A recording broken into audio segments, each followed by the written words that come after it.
एकजना साथीले भन्नुभयो तपाईहरुको ठाउँमा चाहिँ अलैँचीमा मल लगाउँछ अरे भनेर। मलाई एकदम त्यो अलिकति भन्न पनि तपाईलाई सिधै भने जस्तो हुन्छ। तपाईलाई पनि म माफ माग्दैछु जसले भन्नुभयो, नाम लिदिन, तर तपाईले अन्यथा नलिनु होला।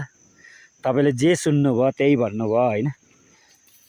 कसैले भन्यो होला तपाईलाई पनि, हो अलैँचीमा मल लगाइन्छ हाम्रोमा।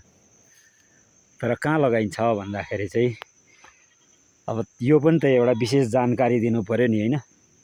हिगाउँमा चाहिँ अलैँचीमा युरिया लगाइन्छ अरे भन्ने कुरा भयो। अन्तदेखि हाम्रो ठाउँमा हामी एउटा सचेत नागरिक भएको कारणले गर्दाखेरि हामी युरिया भन्ने कुरा जुन चाहिँ हाम्रो शरीरलाई, हाम्रो यो पृथ्वीलाई नै नष्ट गर्ने जुन युरिया भन्ने चिज छ नि, केमिकल भन्ने चिज छ नि, त्यो चाहिँ नलगाउँ भन्छौँ हामी जहिले पनि। र युरिया चाहिँ कहाँबाट सुरु भयो, के भएर कुरा निस्क्यो भन्दाखेरि चाहिँ हामी यो बारीमा, हाम्रो हिगाउँमा प्राय जस्तो मान्छेले नै गाईको गौत बारीमा छर्किने गर्छौँ र जोत्नुभन्दा अगाडि छर्किने गर्छौँ या जोतिसकेपछि छर्किने गर्छौँ।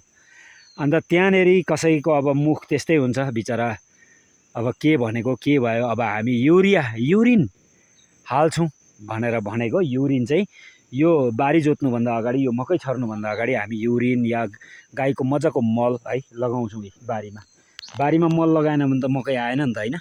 बारी मलिलो भएन, मकै आएपछि मात्रै यो बारी कमलो हुन्छ र यहाँभित्र हामी यसरी अलैँची लगाउँछौँ।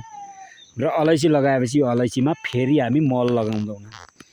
र यो यो बारीमा हामी ट्रिटमेन्ट गरेर, पुरा सोइल ट्रिटमेन्ट गरेर हैन, यसमा हामीले अस्ति अस्टिनहरू लगाएर मैले तपाईहरुलाई देखाएको पनि छु। यो बारीमा मैले अस्टिन लगाउँदै गरेको भिडियो पनि बनाएको थिएँ। तपाईहरुले हेर्नु पनि भयो होला, कतिजनाले त हेर्नु भएन होला।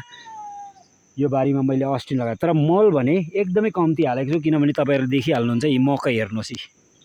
किन भन्दाखेरि चाहिँ मल किन कम्ती लगाएको भन्दाखेरि चाहिँ यो अलैँची पछाडि साह्रो बेसी नहौसियोस्।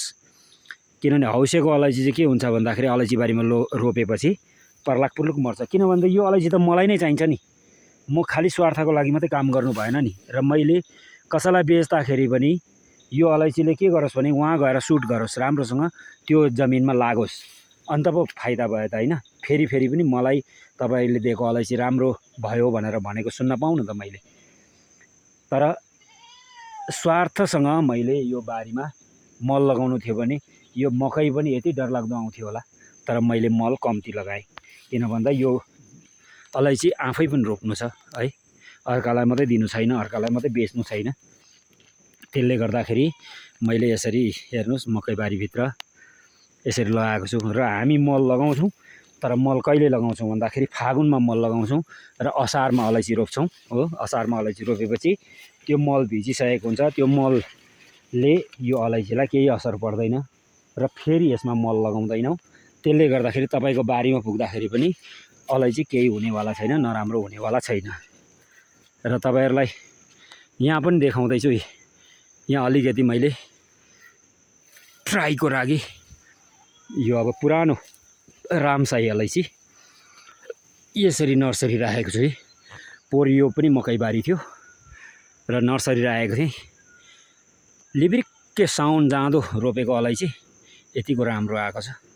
अब यसपालि यसलाई बढाउनु छ, अलिकति बढाएर अन्त अर्को जग्गामा रोपेर यसलाई निकै बनाउनु छ। किनभने यो उहिलेको हाम्रो सृष्टिको अलैँची हो। यसले पहिला बाउबाजेले यही अलैँची रोपेर एकदमै प्रगति गर्नुभएको थियो, उन्नति गर्नुभएको थियो भनेदेखि हामीले यसलाई माया मार्नु हुँदैन भनेर यसलाई फेरि मैले जीवित गराउनको लागि यसरी लगाएको छु। धन्यवाद।